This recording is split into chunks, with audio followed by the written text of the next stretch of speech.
جو خواجہ جنت کی بہاروں میں سو رہا ہے تمہارے پھول کی کیا ضرورت ہے؟ جو اللہ والا جنت کی بہاروں میں سو رہا ہے اسے تیرے چادر کی کیا ضرورت ہے؟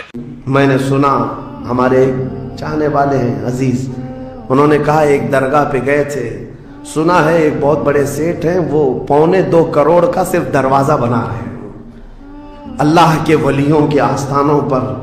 میرے عزیزوں، یہ اللہ کے وہ ولی ہیں، نہ تمہارے دروازے کے محتاج ہیں، نہ تمہاری چادر کے محتاج۔ آج کسولہ کلی مولوی کیا کہتے ہیں؟ کیا خواجہ تمہاری چادر کے محتاج ہے؟ کیا خواجہ تمہارے پھول کے محتاج ہے؟ کیا خواجہ لنگر کے محتاج ہے؟ اگر خواجہ چادر کے محتاج نہیں تو چادر نہ چڑھاؤ، تو خدا بھی نماز کا محتاج نہیں۔ پیارے ناظرین، السلام علیکم ورحمۃ اللہ تعالی وبرکاتہ۔ ناظرین، یہ مفتی نقیب الرحمان حشمتی صاحب ہیں۔ یہ کیا بول رہے ہیں میں سمجھتا ہوں کہ انہیں خود پتہ نہیں ہے میں کیا بول رہا ہوں۔ آپ نے سنا کیا بولا انہوں نے؟ اور حقیقت یہ ہے کہ کوئی صحیح مسئلہ بیان کر دے، بتا دے، تو ان کی نظر میں وہ صلح کلی ہو جاتا ہے۔ ان کی نظر میں اگر کوئی صحیح مسئلہ بیان کر دے، بتا دے، تو ان کی نظر میں وہ صلح کلی۔ ایک طرف مفتی شمس الدین صاحب ہیں مکرانہ جو جامع مسجد میں ہیں، اور دوسری طرف مفتی سلمان اظہری صاحب ہیں، انہوں نے بیان کیا۔ اب دیکھیے انہوں نے کیا کہا کہ خواجہ غریب نواز تمہاری چادر کے محتاج نہیں ہے، تو خواجہ غریب نواز پر چادر مت چڑھاؤ۔ خدا بھی تمہاری نماز کا محتاج نہیں ہے، تو خود سمجھ سکتے ہیں کیا بول رہے ہیں۔ یہ جملہ کتنا خطرناک ہے، کتنا خطرناک انہوں نے جملہ بولا ہے۔ کیا مفتی کے شان کے لائق ہے یہ جملہ؟ کیا ایسا جملہ مفتی کو بولتے ہوئے زیب دیتا ہے؟ اگر نہیں سنا تو پھر سے سن لیجیے کیا بولا۔ دیکھو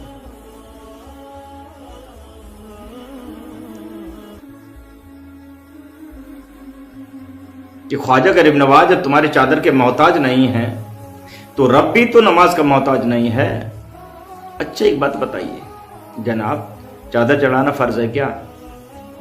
چادر چڑھانا واجب ہے کیا؟ چادر چڑھانا ہے کیا؟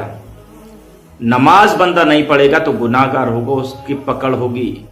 تو نے نماز کیوں نہیں پڑھی؟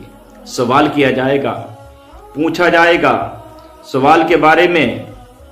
اور حدیث میں اللہ کے پیارے حبیب ارشاد فرماتے جان بوجھ کر وقت کی نماز چھوڑ دیتا ہے اس کا نام جہنم کے دروازے پہ لکھ دیا جاتا ہے۔ جی ہاں، لیکن کیا اگر کوئی بندہ چادر نہ چڑھائے تو کہ وہ مومن نہیں رہے گا؟ کوئی بندہ اگر چادر نہ چڑھائے تو اس سے سوال کیا جائے گا، اس سے پوچھا جائے گا تو نے چادر کیوں نہیں چڑھائی؟ کوئی بندہ اگر چادر نہ چڑھائے تو کہ وہ سنت سے خارج ہو جائے گا؟ کوئی بندہ اگر چادر نہ چڑھائے تو وہ اولیاء کرام کا محبت کرنے والا نہیں رہے گا؟ کوئی بندہ اگر چادر نہ چڑھائے تو وہ اولیاء کرام کا چاہنے والا نہیں رہے گا؟ چادر چڑھانا فرض ہے کیا؟ حضرت بتائیں گے چادر چڑھانا ہے کیا؟ اچھا چادر چڑھاتے کیوں ہیں؟ چادر چڑھاتے کیوں ہیں تو میں آپ کو بتاؤں۔ دیکھیے دنیا میں بے شمار مساجدیں ہیں، بے شمار مسجدیں ہیں، کسی مسجد پر آپ کو غلاف نہیں ملے گا، کسی مسجد کو آپ نے پردے میں نہیں دیکھا ہوگا۔ خانہ کعبہ بھی مسجد ہے لیکن خانہ کعبہ پر غلاف ہے، خانہ کعبہ پردے میں ہے۔ میں نے تصور میں سوال کیا خانہ کعبہ سے، خانہ کعبہ تو بتا۔ تمام مساجدیں ہیں دنیا کے اندر، کسی مسجد پر غلاف نہیں ہے، کوئی مسجد پردے میں نہیں ہے، لیکن تجھ پر غلاف کیوں ہے؟ تو پردے میں کیوں ہے؟ خانہ کعبہ نے جواب دیا میں اور مسجدوں کی طرح نہیں ہوں، میں تمام مساجدوں میں سب سے افضل ترین مسجد ہوں، بہتر مسجد ہوں۔ مجھ پر غلاف اس لیے چڑھا دیا گیا تاکہ میری فضیلت ظاہر ہو جائے، میری افضلیت ظاہر ہو جائے۔ دیکھیے اور دنیا میں بے شمار کتابیں ہیں، دنیا میں بے شمار ادیان ہیں، بے شمار کتابیں ہیں۔ اپنے ہی دھرم میں لے لیجئے کتنی کتابیں، بخاری شریف ہے، مسلم شریف ہے، ترمذی شریف ہے، ابو داؤد شریف ہے، نسائی شریف ہے، مشکات شریف ہے، جلالین شریف ہے، بے شمار کتابیں ہیں۔ گھروں میں ہوں گی، آپ کے بھی ہوں گی، قرآن بھی آپ کے گھر میں ہوگا، اور بھی کتابیں ہوں گی، لیکن اور کتابوں پر غلاف نہیں ہوگا، لیکن قرآن پر غلاف ضرور ہوگا۔ قرآن سے میں نے سوال کر لیا، قرآن تو بتا تجھ پر غلاف کیوں ہے؟ کسی کتاب پر غلاف نہیں ہے، آخر وجہ کیا ہے؟ تو قرآن نے جواب دیا کہ میں تمام کتابوں سے افضل ہوں، تمام کتابیں خود کی کتاب ہیں، میں خدا کی کتاب ہوں، مجھ پر غلاف اس لیے چڑھا دیا گیا تاکہ میری فضیلت ظاہر ہو جائے، میری افضلیت ظاہر ہو جائے۔ اسی طریقے سے قبر پر جو ہم چادر چڑھاتے ہیں، دنیا میں بے شمار قبریں ہیں، بے شمار عام کی بھی ہے، خاص کی بھی ہے، اللہ والوں کی قبر ہوتی ہے، اس پر چادر چڑھا دیتے ہیں۔ کیوں؟ تاکہ اللہ والوں کی فضیلت ظاہر ہو جائے، اس لیے ہم چادر چڑھاتے ہیں، نہ کہ بیاپار کے لیے چادر چڑھائی جاتی ہے۔ چادر پر چادر چڑھانا یہ مناسب نہیں ہے۔ ہاں، اعلیٰ حضرت اور آگے لکھتے ہیں، اعلیٰ حضرت فرماتے ہیں کہ اگر وہاں کا یہ رواج ہے کہ جو چادر پر چادر چڑھائی جاتی ہے، ان چادروں کو وہاں سے اتار کر غریبوں میں تقسیم کر دیا جاتا ہے، محتاجوں کو دے دی جاتی ہے، تو چادر پر چادر چڑھانا جائز ہے، بہتر ہے۔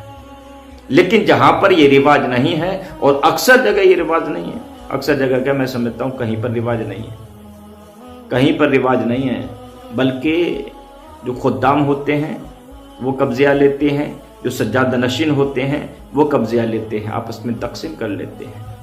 2 منٹ 4 منٹ 5 منٹ مشکل سے چادر قبر پر رہتی ہے، اس کے بعد میں ادھر چڑھی ادھر اتری، ادھر چڑھی ادھر اتری، ادھر چڑھی ادھر اتری، دے چادر لے چادر، دے چادر لے چادر، بس یہ بیاپار بنا رکھا ہے، مالداروں کو اور مالدار بنانا ہے۔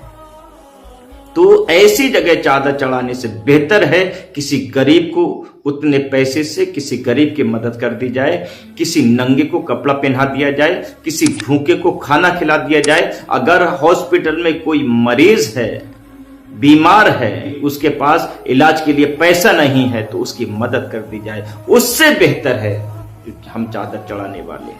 اور دل میں نیت کر لو، جس کے لیے ہم چادر چڑھانے والے تھے، جس کی چادر چڑھانے والے تھے، پروردگاری عالم اس کا ثواب ان کو عطا فرمائے، اس سے بہتر یہ ہے، یہ عمل ہے۔ جی ہاں، اس لیے ہم چادر چڑھاتے ہیں تاکہ اور قبروں میں، اللہ والوں کی قبروں میں امتیاز ہو سکے، ان کی فضیلت ظاہر ہو سکے۔ اب سن لیجئے، یہ مفتی نقیب الرحمان صاحب ہیں، یہ کہہ کیا رہے، آئیے سن لیتے ہیں تھوڑی سی ان کی گفتگو۔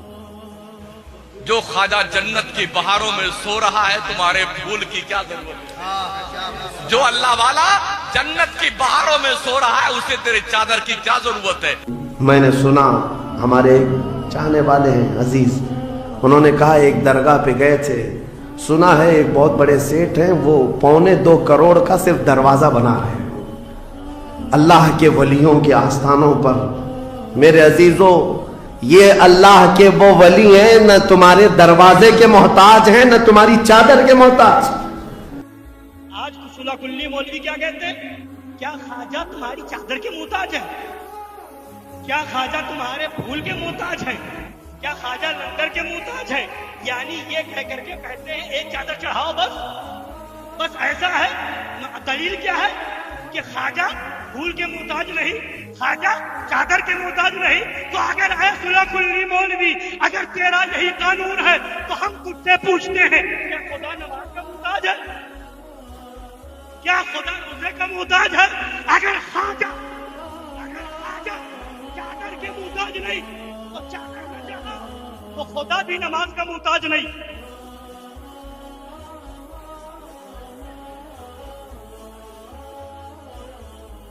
سبحان اللہ۔